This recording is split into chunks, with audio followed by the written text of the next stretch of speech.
बिस्मिल्लाहिर्रहमानिर्रहीम। अमीर मोहतरम जनाब हाफिज़ नईमुर रहमान साहब,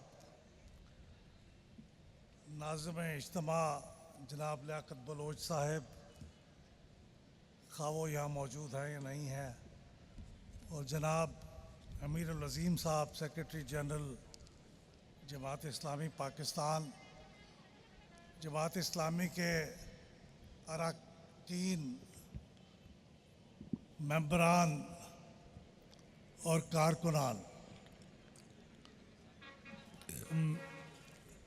मेरे लिए ये बड़े एज़ाज़ की बात है कि इस अज़ीमुश्शान इज्तिमा में जो आज यहाँ मुनक़्क़िद हो रहा है और 3 दिन तक मुनक़्क़िद होगा, इसमें कुछ थोड़ा सा निज़ाम बदलने की जो थीम है, इसमें एक हकीर सा हिस्सा मुझे भी अदा करने का मौका दिया गया है। इसके लिए मैं आपका तहे दिल से शुक्रगुज़ार हूँ।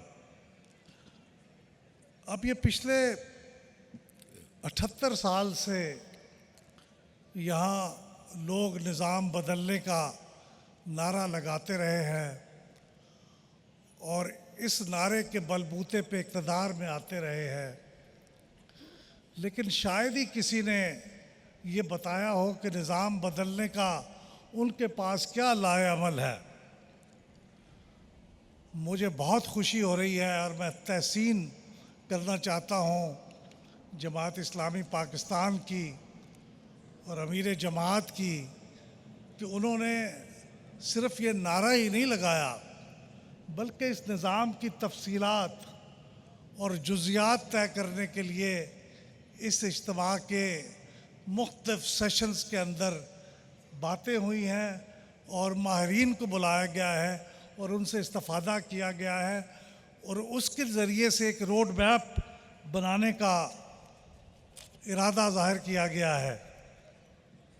खा ये सियासत का मैदान हो, तालीम का मैदान हो, सेहत का मैदान हो, ज़राअत के बारे में गुफ्तगू हो, सफाई और सुथराई की बात हो, सिक्योरिटी की बात हो, मईशत की बात हो, इन सब के लिए मैंने देखा कि माहिरीन यहाँ पे ख़िताब करते रहे हैं और इस वक्त भी कर रहे हैं। मेरे दिल में बड़ी ख्वाहिश थी कि जिस तरह से शम्सुर रहमान सवाती साहब और अरसलान खाकवानी साहब और सरदार ज़फ़र हुसैन साहब ने जिस जोश व जज्बे के साथ और बड़े स्पेसिफिक एदाद शुमार के साथ अपनी बातें आपके सामने रखी हैं, काश मैं भी उस तरह से आपके सामने रख सकता, लेकिन मैं कोशिश करूँगा कि अपनी बात जिस हद तक का स्पेसिफिक हो सके वो आपके सामने रखूँ। देखिए, हमने इस मुल्क में ये देखा है कि लोगों ने निज़ाम बदलने के नारे के साथ जब वो इक़्तिदार में आए तो फिर ये पता चला कि उनके पास तो सिर्फ नारा था, वो अपने दौरे इक़्तिदार में कोई तब्दीली नहीं ला सके, कोई रोड मैप नहीं था और वो नाकाम वापस लौट गए। तो इसलिए ये बहुत ज़रूरी है कि इंतहाई संजीदगी के साथ और बड़े गौर व खौज़ के साथ पाकिस्तान के मसाइल पे गौर किया जाए और उसके नतीजे में निज़ाम बदलने की तफसीलात तय की जाएँ और फिर अवाम के सामने जाया जाए। आप इक़्तिदार में आ गए तो आपके पास वो तमाम तफसीलात होंगी जिनके बुनियाद पे आप मुल्क का नक्शा बदल सकते हैं। और आपने, जैसे वो इकबाल ने कहा था ना, और आप अक्सर ये पढ़ते हैं कि ज़रा नम हो तो ये मट्टी बहुत ज़रख़ेज़ है साकी। आज के ज़माने में जो नम है वो असल में गवर्नेंस है, हुकूमतों का निज़ाम किस तरह से चलाना है, ये वो राज है जिसकी बुनियाद पे मुल्क चलते हैं, माशरे तरक्की करते हैं। और आज हम जिन मौज़ूआत पे गौर कर रहे हैं, निज़ाम बदल देने की बात कर रहे हैं और दर हकीकत गवर्नेंस को बेहतर बनाने की बात कर रहे हैं। इस गवर्नेंस में जिस चीज़ को बुनियादी हैसियत हासिल है, कलीदी हैसियत हासिल है, वो मकामी हुकूमतों का निज़ाम है। उसे आप मकामी हुकूमतों का निज़ाम कहें या बल्दियाती निज़ाम कहें, बात एक ही है। ये बुनियाद है, ये ग्रास रूट्स के लेवल पे अवाम के मसाइल हल करता है। एक मोहतात अंदाजे के मुताबिक अवाम के 70% मसाइल का ताल्लुक़ मकामी हुकूमतों से होता है। ये जो सूबाई और वफाकी सतह पे होता है ये भी बहुत अहम है, लेकिन उसके अंदर बड़ा हिस्सा पावर प्ले का होता है। लेकिन मसाइल का हल जहाँ पे होता है वो मकामी हुकूमतें हैं, वो बुनियाद है। और यहाँ पे पाकिस्तान में चूँकि बुनियाद ही कमज़ोर है और बाज़ औक़ात तो बुनियाद है ही नहीं, तो जाहिर है कि फिर जो इमारत ऊपर बनेगी वो कितनी कमज़ोर और कितनी ख़तरनाक होगी और किसी भी वक्त उसके मुनहदम होने का ख़तरा मौजूद रहेगा। इसलिए मेरे ख़्याल में बहुत ज़रूरी है कि हम इस बुनियादी सतह को मज़बूत करें, इसको अवाम के मसाइल हल करने के लिए इस्तेमाल करें। लेकिन अफसोस की बात यह है कि पिछले 78 साल में जो हमारे पाकिस्तान का एग्जिस्टेंस का अरसा है उसमें से मुश्किल से 49% पीरियड ऐसा था जब मकामी हुकूमतों का निज़ाम मौजूद था, मुंतखब मकामी हुकूमतों का निज़ाम। 73% तो कौमी और सूबाई सतह पे निज़ाम कायम था मुंतखब, लेकिन 50% से भी कम मकामी हुकूमतों को मौका मिला कि वहाँ पे मुंतखब हुकूमतें मौजूद हों।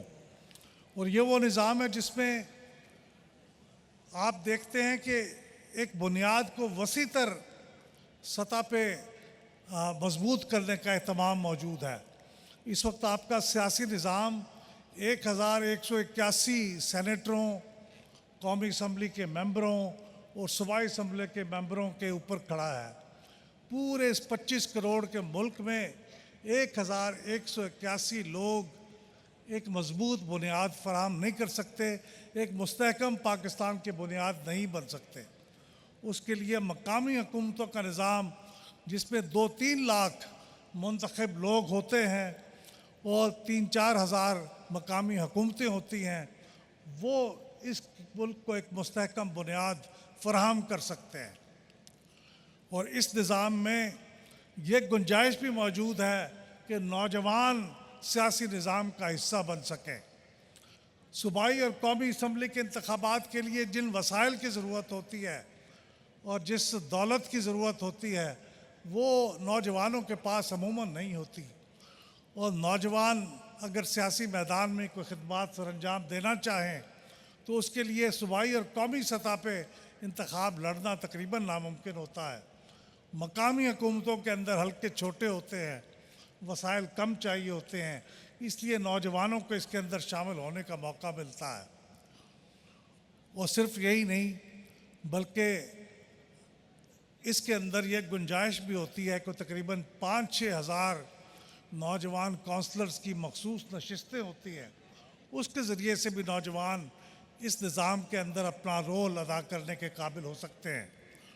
तो इसलिए मुझे ज़्यादा इस बात का ज़िक्र करने की ज़रूरत नहीं है कि मकामी हुकूमतें क्यों ज़्यादा अहम हैं, क्यों बुनियादी हैसियत की हामिल हैं। हाफ़िज़ नईमुर रहमान साहब जो आज पाकिस्तान में जमात इस्लामी पाकिस्तान के अमीर हैं, कौमी सतह की क़यादत हैं, उन्होंने एक बड़ा हिस्सा मकामी हुकूमतों के निज़ाम को कराची में मजबूत करने, उसको शानदार बुनियाद पर इस्तवार करने के लिए ख़र्च किया है। वो बखूबी वाकिफ़ हैं कि मकामी हुकूमतें कौम की तरक्की और माशरे की फ़लाह के लिए कितनी अहम हैं।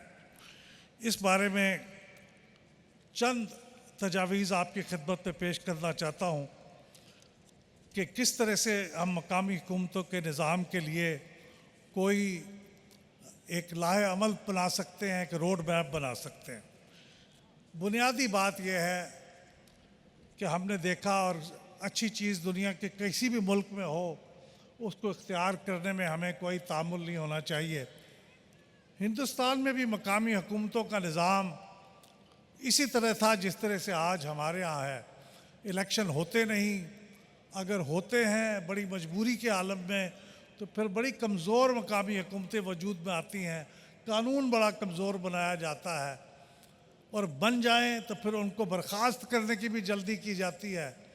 नए इंतखाबात कराने में साल हा साल का गैप पैदा हो जाता है। इंतज़ामिया हावी होती है मुंतखब लोगों के ऊपर। तो ये सूरत हाल हिंदुस्तान में क़याम के 45 साल बाद तक ये निज़ाम ऐसा ही रहा जैसे आज हमारे यहाँ है। फिर उन्होंने अपने आइन में तब्दीली की, 2 तरामीम की 1992 में, एक 72nd तरमीम और एक 73rd 72वीं और 73वीं तरमीम। हमारे यहाँ तो आइन के अंदर सिर्फ चंद सत्रों में आर्टिकल 140A के अंदर मकामी हुकूमतों के बारे में एक अमूमी सा तज़किरा है, लेकिन हिंदुस्तान के आइन में वो 10-15 सफ़े पे मुश्तमिल तफसीलात हैं जो दर्ज की गई हैं, और उस तरमीम के बाद से वहाँ पे मकामी हुकूमतों का निज़ाम निस्बतन बहुत बेहतर तरीके से चल रहा है। तो मैं अपने इदारे की तहकीक की बुनियाद पे ये बात कहता हूँ कि पाकिस्तान के अंदर आइन के अंदर जहाँ इतनी गैर ज़रूरी और बाज़ात नुकसानदेह तरामीम हो रही हैं, जैसे 26th और 27th अमेंडमेंट, वहाँ, और उनका कोई ताल्लुक़ अवाम की फ़लाह से नहीं है, वो पावर प्ले से मुतल्लिक़ है, वो इख्तियारात से मुतल्लिक़ है, वो इंतज़ामिया को ज़्यादा इख्तियारात देने से मुतल्लिक़ तरमीम है। वहाँ ये तरमीम क्यों नहीं हो सकती कि अवाम की फ़लाह बहबूद के लिए मकामी हुकूमतों के निज़ाम को मजबूत किया जाए। लिहाजा मैं ये समझता हूँ कि पूरा फोकस होना चाहिए कि आइन के अंदर तरमीम के ज़रिए मकामी हुकूमतों के निज़ाम को मजबूत किया जाए। आर्टिकल 140A को ज़्यादा तफसीलात उसके अंदर शामिल की जाएँ, इख्तियारात क्या होने चाहिए मकामी हुकूमतों के, उसकी पूरी तफसीलात उसके अंदर दर्ज होनी चाहिए, और उन इख्तियारात को कोई सूबाई हुकूमत सल्ब न कर सके। इस वक्त तो सब मकामी हुकूमतें सूबाई हुकूमतों के ऊपर डिपेंडेंट हैं, उसका दारोमदार है, और सूबाई हुकूमतें ये नहीं चाहती कि वो उनके पास जो वसाइल हैं, उनके पास जो इख्तियारात हैं, उसमें मकामी हुकूमतों को शरीक करें। लिहाजा वो मकामी हुकूमतों को कभी बनने नहीं देंगी, मजबूत नहीं होने देंगी। इसलिए आइन में तब्दीली इंतहाई नागुज़ीर है। इसके लिए ज़रूरी है कि अपने जो डेवलपमेंट प्रोग्राम होता है, एनुअल डेवलपमेंट प्रोग्राम, जिसको वफाक में public sector development program PSDP कहते हैं, वो सूबाई सतह पे ADP कहते हैं, उसका कम अज़ कम 35% मकामी हुकूमतों के लिए मुख्तस किया जाए और उनके ज़रिए से ख़र्च हो। इस वक्त मुश्किल से 8-9% वसाइल तरक्याती कामों के वो मकामी हुकूमतों के पास जाते हैं, अगर जाते भी हैं तो। ये आपके कॉन्स्टिट्यूशन के लिखा होना चाहिए, और प्रोविंशियल जो फाइनेंस कमीशन है उसका भी रोल उसी तरह से आइन में लिखा होना चाहिए जिस तरह नेशनल फाइनेंस कमीशन का काम है। इसकी मुद्दत कितनी होनी चाहिए, 5 साल या 4 साल, हमारी तजवीज़ है 5 साल, वो भी आइन में लिखा होना चाहिए। इंतखाब का वक्त भी उस तरह आइन में लिखा होना चाहिए जिस तरह सूबाई इंतखाबात और वफाकी इंतखाबात का वक्त लिखा गया है। इसके साथ इसमें कितनी सतह होनी चाहिए, 3 सतही निज़ाम होना चाहिए या 2 सतही निज़ाम होना चाहिए, ये भी आइन की इस तरमीम में लिखा होना चाहिए। आइन के अंदर इन तमाम ज़रूरी तरामीम के बाद उसके अंदर मज़ीद अगर आप तफसीलात तय करना चाहें तो सूबाई हुकूमतों को उसका इख्तियार होना चाहिए, लेकिन बुनियादी तफसीलात आइन की इस तरमीम के अंदर आर्टिकल 140A को एक्सपेंड करके आइन के अंदर समो देना चाहिए। और मैं आखिर में अमीर जमात और जमात के ज़ोमा से ये गुजारिश करूँगा, और ये अक्सर मैं करता भी रहता हूँ, कि आप इन तमाम चीज़ों को मुस्तकिल मॉनिटर करने के लिए, मुझे यकीन है कि जमात के अंदर एक निज़ाम मौजूद है, कमेटियों का निज़ाम मौजूद है, मुस्तकिल कमेटियों का निज़ाम मौजूद है। जिस तरह से कौमी असम्बली और सेनेट की स्टैंडिंग कमेटीज़ होती हैं हर वजारत से मुतल्लिक़, हर शोबे से मुतल्लिक़, तो इसी तरह की स्टैंडिंग कमेटीज़ जमात इस्लामी में मौजूद होनी चाहिए, और मेरे ख़्याल में यह मौजूद हैं भी। और अगर ये हैं तो इनकी सालाना रिपोर्टें आवाम तक पहुंचनी चाहिए, ताकि लोगों को ये तो यकीन है कि जमात इस्लामी की क़यादत और जमात इस्लामी के अहदेदार दयानतदार हैं, उनकी इंटेग्रिटी मशकूक नहीं है। लेकिन उनको बाज़-औक़ात ये शक गुज़रता है कि इतनी कॉम्प्लिकेटेड गवर्नेंस को जो रेशा दवानियाँ हैं बैनुल-अक़वामी तौर पे और कौमी सतह पे, क्या उनके मुकाबले में जमात इस्लामी को बेहतर गवर्नेंस का निज़ाम कायम कर सकती है? मुझे यकीन है कि इन कमेटियों के क़याम से और उनकी मुस्तकिल रिपोर्ट से अवाम को ये भी यकीन हो जाएगा कि जमात इस्लामी के पास वो टैलेंट मौजूद है और उनके पास वो लाए अमल मौजूद है, उनके पास वो रोड मैप मौजूद है जिसके ज़रिए से वो इस मुल्क के अंदर इनकलाब ला सकते हैं। आपका बहुत शुक्रिया।